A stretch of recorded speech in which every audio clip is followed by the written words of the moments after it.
student, we can learn today the first chapter of the second paper, and that was the microprocessor. हमने micro processor word सुना है, किसी से related है? Of course it is related with the computer. Of course computer is a electronic device, digital circuit. अगर वो digital circuit है तो उसमें बहुत सारे आईसीज होती है, आईसी इंटीग्रेटेड सर्किट. तो वो इतने आईसी होती है बहुत सारी, उसमें से एक आईसी ऐसी होती है कि जिसको हम माइक्रो प्रोसेसर कहते हैं, and that was the important IC in the CPU or the computer. That's why we say that the microprocessor is nothing but the CPU of the microcomputer.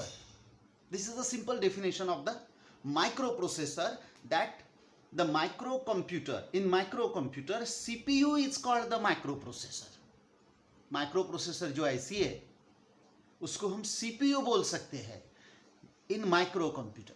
There are different types of the computer.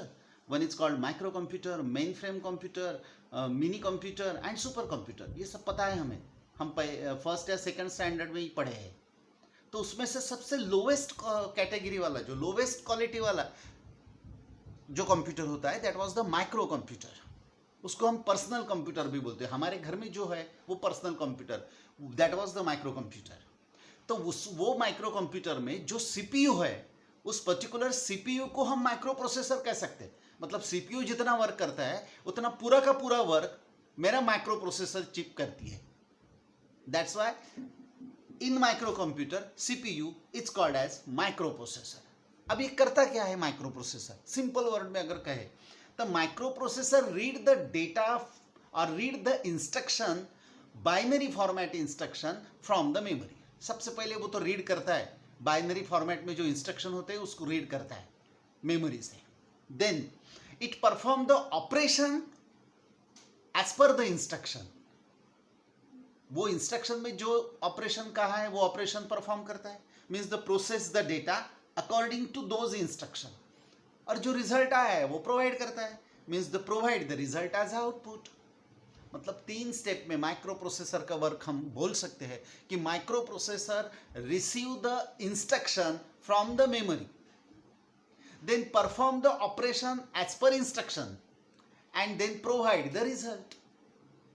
ये पूरा work मेरा micro processor करता है. Simple अगर micro processor की block diagram निकालना है तो वो हम ऐसे निकाल सकते हैं. ये मेरा माइक्रो प्रोसेसर हुआ.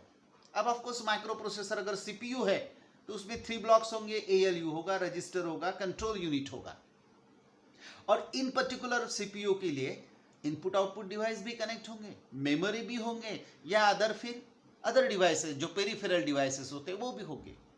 इसमें से पहला ब्लॉक जो है ALU, इसका मतलब होता है it is arithmetical and logical unit. Arithmetical means which perform the arithmetical operation, addition, subtraction, multiplication, division and so on. These all are the arithmetical operation. And logical operation means logic gate वाला, and operation, or operation, XOR operation, या comparison और या shifting the data is nothing but the logical operation. ये सब operation arithmetical and logical operation perform करने की capacity जिसमें होती है, that block is called as a ALU. Then we say that control unit, its name suggests that means it controls the whole activities of the computer. It is also called as a time sharing device. Control unit is also called as a time sharing device. इसका मतलब वो time भी share करता है, processor का time share करता है as per requirement. For example, अगर हम कंप्यूटर में गाना सुन रहे हैं और उसके साथ में हमारा कुछ टाइपिंग का वर्क भी चल रहा है, हमें ऐसा लगता है कि कंप्यूटर एट ए टाइम दोनों वर्क कर रहा है साइमल्टेनियसली. ऐसा नहीं होता कि गाना चलते चलते रुक जाता है फिर हमारा टाइपिंग होता है, या टाइपिंग रुक जाता है फिर गाना चलता है. ऐसा नहीं होता है. एट ए टाइम दोनों साइमल्टेनियसली चलते हैं, पैरेलल में चलते हैं. इधर गाना भी चल रहा है तो वो भी चल रहा है, मेरा टाइपिंग भी चल रहा है. तो मुझे ऐसा लगता है कि कंप्यूटर दोनों वर्क एट ए टाइम कर रहा है, बट कंप्यूटर को, माइक्रो प्रोसेसर को एट ए टाइम सिर्फ एक काम कर सकता है. वो one single work can be perform by the micro processor at a time. तो वो क्या करता है, तो ये दोनों जो वर्क है इसकी छोटे छोटे पार्ट कर देता है. तो फिर पहले मेरा वाला टाइपिंग वाला पार्ट एग्जीक्यूट करता है, फिर मेरा गाने वाला पार्ट एग्जीक्यूट करता है, फिर रिटर्न इधर आ जाता है, फिर उधर गाने वाला पार्ट एग्जीक्यूट करता है। तो ऐसा अल्टरनेट काम वो इंटरनली करता है, बट वो इतना फास्ट होता है कि हमें नोटिस नहीं होता। हमें ऐसा लगता है कि वो साइमल्टेनियसली पैरेलली दोनों वर्क कर रहा है। दैट्स वाई, और ये जो काम है ये माइक्रो प्रोसेसर करता है, मतलब वो टाइम शेयर करता है। That's why it is called as a time sharing device. और द कंट्रोल यूनिट वो सब कंट्रोल करता है, means whole activity of the computer can be control with the help of the control unit. तो ये तीनों ब्लॉक मिलके CPU होता है, मतलब ये तीनों ब्लॉक मेरे माइक्रो प्रोसेसर के होते हैं। अगर CPU is nothing but the micro processor, then this is nothing but the micro processor. Input output device आपको पता है, पेरिफेरल डिवाइसेस आपको पता है, मेमोरी। अब यहाँ रजिस्टर है, रजिस्टर दिया है। रजिस्टर का मतलब, register is nothing but the combination of the flip flop, and flip flop is nothing but the electronic device of course, but it is a 1 bit store device. 1 bit, bit का मतलब पता है। अब computer अगर binary data store करता है तो उसमें बिट होता है। बिट का मतलब सिंगल लॉजिक, एक तो लॉजिक 0 नहीं तो लॉजिक 1, मतलब 0 और 1, इसमें से एक 0 और 1 single 1 it's called as a bit. और एक पर्टिकुलर बिट स्टोर करने के लिए जो डिवाइस लगता है उसको फ्लिप फ्लॉप कहते हैं। अगर मुझे 8 बिट स्टोर करना है तो मुझे 8 फ्लिप फ्लॉप लगेंगे। तो combination of the flip flop it's called as a register, and combination of register it's called as a memory. तो ये जो रजिस्टर है ये लिमिटेड रहती है, इसलिए हमने यहाँ रजिस्टर कहा है। तो ये इंटरनल मेमोरी हो गई। In other word we say that it is a memory. तो ये इंटरनल मेमोरी होगी। तो पता है सीपीयू को 2 मेमोरी इंटरनल होती है, एक रैम होती है, एक रोम होती है, एंड सो ऑन। तो यहाँ जो रजिस्टर बताया वो मेरा रैम रोम है जो सीपीयू में होता है, और यहाँ जो मेमोरी बताई है वो एक्सटर्नल मेमोरी है। जैसे external memory, hard disk is external memory, floppy disk is external memory, pen drive is external memory. तो ये जो मेमोरी है वो एक्सटर्नल मेमोरी है। This is the simple idea of the micro processor. हमें बहुत कुछ पढ़ना है माइक्रो प्रोसेसर के बारे में इस पूरे चैप्टर में। तो this is the general things of micro processor कि वो क्या करता है। तो मेरी simple definition, in micro computer CPU is called as a micro processor. अब हमने ये भी कहा कि वो क्या करता है, फंक्शन क्या होता है। अब जनरली ये क्वेश्चन बहुत बार पेपर में आता है कि what is the function of micro processor, और what is the primary function of the CPU. Microprocessor is nothing but the CPU, that's why primary function of the CPU. इसके पहले हमने कहा कि माइक्रो प्रोसेसर क्या करता है, तो डेटा रीड करता है, एज पर इंस्ट्रक्शन वर्क करता है operation, and then result provide करता है। मैंने कहा कि डेटा रीड करता है from the memory, mean data receive करता है मेमोरी से जो बाइनरी फॉर्मेट में है, मतलब फैच करता है, ब्रिंग करता है।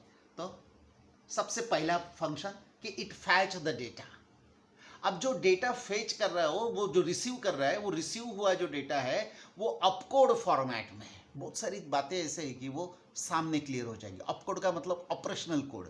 कोई भी इंस्ट्रक्शन है तो वो जैसे MOV मूव इंस्ट्रक्शन है। अब MOV ये जो लैंग्वेज है इंग्लिश लैंग्वेज, वो माइक्रो प्रोसेसर को नहीं समझती। तो MOV के लिए एक पर्टिकुलर कोड होता है जिसको अपकोड बोलते हैं। अब जो मेमोरी में डेटा स्टोर है वो सब, जो इंस्ट्रक्शन स्टोर है या जो प्रोग्राम स्टोर है वो अपकोड फॉर्मेट में है। तो मेरा पहला फंक्शन क्या है माइक्रो प्रोसेसर का, कि वो इंस्ट्रक्शन रीड करता है, मतलब फैच करता है, ब्रिंग करता है। तो उसने तो ब्रिंग कर लिया, फैच कर लिया, बट वो समझ में नहीं आएगा उसको, क्योंकि वो हमारे ऑपकोड फॉर्मेट में है। तो उसको वो डिकोड करता है, क्योंकि ऑपकोड फॉर्मेट में है, इसका मतलब वो एनकोड किया हुआ है, कोडिंग में है, तो उसको डिकोड कर देता है। और डिकोड करने के बाद में जब उसको समझ में आता है तो एज पर इंस्ट्रक्शन वो उसको एग्जीक्यूट करता है। मतलब जब हमने फर्स्ट पेज पे देखा था तो वो जो ऑपरेशन पूरा का पूरा था वो सिंपल ऑपरेशन था, जो हमने एक ही लाइन में बता दिया कि वो फैच करता है इंस्ट्रक्शन को, डिकोड करता है इंस्ट्रक्शन को, फिर एग्जीक्यूट करता है। ये पूरा ऑपरेशन माइक्रो प्रोसेसर करता है। इसके अलावा अब माइक्रो प्रोसेसर ब्लॉक डायग्राम में हमने डिफरेंट ब्लॉक देखे, ALU देखा, रजिस्टर देखा, कंट्रोल यूनिट देखा, या फिर इनपुट आउटपुट एक्सटर्नल ब्लॉक देखे, तो इन सब ब्लॉक में डेटा ट्रांसफर करने का काम भी माइक्रो प्रोसेसर ही करता है. That means to transfer the data from one block to another block और from one block to the input output line. तो इंटरनली ब्लॉक में ट्रांसफर करना या from block to outer side means input output side, उसमें भी transfer करने का block का काम मेरा माइक्रो प्रोसेसर ही करता है. Third, give the proper response to the interrupt. Interrupt का मतलब डिस्टर्बेंस. बाहर से कोई माइक्रो प्रोसेसर को डिस्टर्ब करता है तो उसको रिस्पॉन्स देने का काम एज पर प्रायोरिटी ये भी माइक्रो प्रोसेसर ही करता है. एक्सटर्नल इंटरप्ट का मतलब अगर मेरे सिस्टम चल रही है, हम कुछ वर्क कर रहे हैं, हम गाना भी सुन रहे हैं, हम टाइपिंग भी कर रहे हैं और हमने और एक काम उसको एक्स्ट्रा दे दिया कि उसको पेन ड्राइव कनेक्ट कर दिया. हम जैसे पेन ड्राइव कनेक्ट करते हैं ना, तो माइक्रो प्रोसेसर को उसको डिटेक्ट करना पड़ता है. तो इसका मतलब क्या हुआ कि वो जो वर्क कर रहा था ऑलरेडी 2 वर्क उस पर चल रहे थे, तो वो 2 वर्क छोड़ के उसको क्या करना पड़ा, उसको वो पेन ड्राइव को कनेक्ट करना पड़ा, उस पेन ड्राइव को डिटेक्ट करना पड़ा. तो ये जो बाहर से हमने उसको डिस्टर्ब्स किया, ये डिस्टर्बेंस जो है वो मेरा इंटरप्ट है. Again there are 2 types of different types of the interrupt, हम डिटेल बाद में देखेंगे. तो ये जो एक्सटर्नली डिस्टर्बेंस है उसको इंटरप्ट बोलते हैं, और वो जो इंटरप्ट है उसको रीड करना या एज पर उसके प्रायोरिटी उसको एग्जीक्यूट करना, ये भी काम मेरा माइक्रो प्रोसेसर का है. And then again we say that it provide the control and timing signal. जो सीपीयू का मेन कंट्रोल यूनिट जो करता है वो काम, मतलब होल एक्टिविटी कंट्रोल करने का काम, या फिर टाइमिंग शेयर करने का, जो मैंने पहले पेज में कहा कि टाइमिंग शेयर करने का काम भी मेरा माइक्रो प्रोसेसर करता है. तो ये 4 फंक्शंस माइक्रो प्रोसेसर के होते हैं जो इंपॉर्टेंट है और वो बहुत बार पेपर में पूछते भी हैं. अगले वीडियो में हम ब्लॉक डायग्राम देखेंगे.